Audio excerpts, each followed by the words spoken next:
ngibuyele marubeni erubina ngibuyele maye mina ngiyala erubina ngibuyele mina maye mina ngiyala erubina ngibuyele maye mina ngiyala erubina ngibuyele maye mina ngiyala ngibuza nginitshali ngabe marubeni ngibuza nginitshali ngabe marubeni ngibuza nginitshali ngabe marubeni ngibuza nginitshali ngabe marubeni ngake ngabuyele rubini katolumkuba.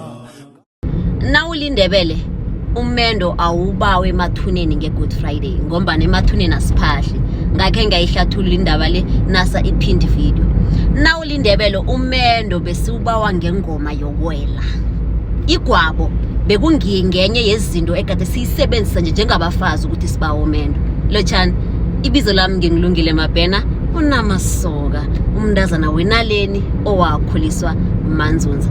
Ngizoba mfitshane niza kuchoke nangabe nifuna ukuthi ngingenelele nginiphe umongo wento engikhuluma ngayo le.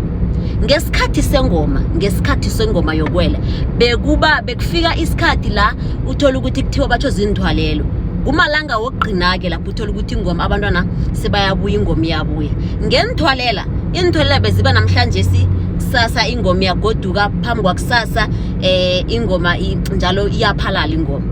Manje ke ngentwalela abantwana nabathathwa kubakhamba ukuthatha intwalela zabo kuthi ukuthini lokho kuba yini bekubunjwa indwezo ukuthi izinikele abantwana. Ngiba ukutshela ukuthi izinto ezibunjwako akusiku testa ibukhwari bethu akusiyi art, and you shouldn't even laugh at those things ebazibumbileko because akusizo zakho njengoba ulithari nofana uli14 umuntu ohlakaniphileko ngeza abantwana. So nakufike isikhathi sokuthi kuba zintwalela abantwana bebakhamba baye ngendabeni bakhambe nabo gogo nofana nabo malaba abagida kangisha abajamela abantwana bese bakhambe kanye namathari bekayokwenzana amathari bebayokubawa umendo bebawubawa njani ke amathari. Abantwana babumbila ngitsho banikela abantu amanono intwalela leyo yindlela enye yokwenzani yokuvula ihlabathi ivule kanjalo kwanzunza ke ngokuthi abantwana babumbe intwalela. We're not gonna go deeper into that. Let's come back to this side now. So bekuthi net lokha isikhathi sesifikile ukuthi aboma bebahlubula imlingakobe yabo bahlubule imigari yabo bathwesa amathari ngombana lelo bekuligwabo lokugcina eliyokugidwa ngendabeni.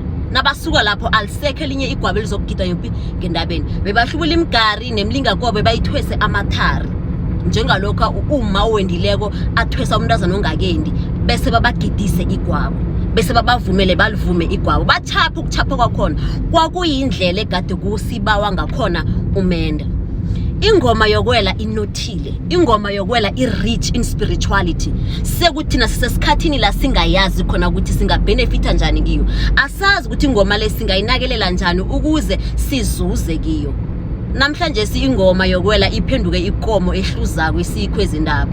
Soloko siyayikhweza indaba marikomo le iyahluza ekugcineni ikomo le yogcina ifile. Kodwa nasingayihlisi ikomo le sinakelele incebeli senze isiqiniseko sokuthi ikomo le iyaphola singasenga ibisi sidle isisuthi ngekomo le singalima ngekomo le singathola inyama ngekomo le singathengisa straight ngamakonyana ayokuphuma kuphi ekomeni le. Ingoma yinto enjalo yanganakelelwa ukuzuza kwakhona ngekho ukubona.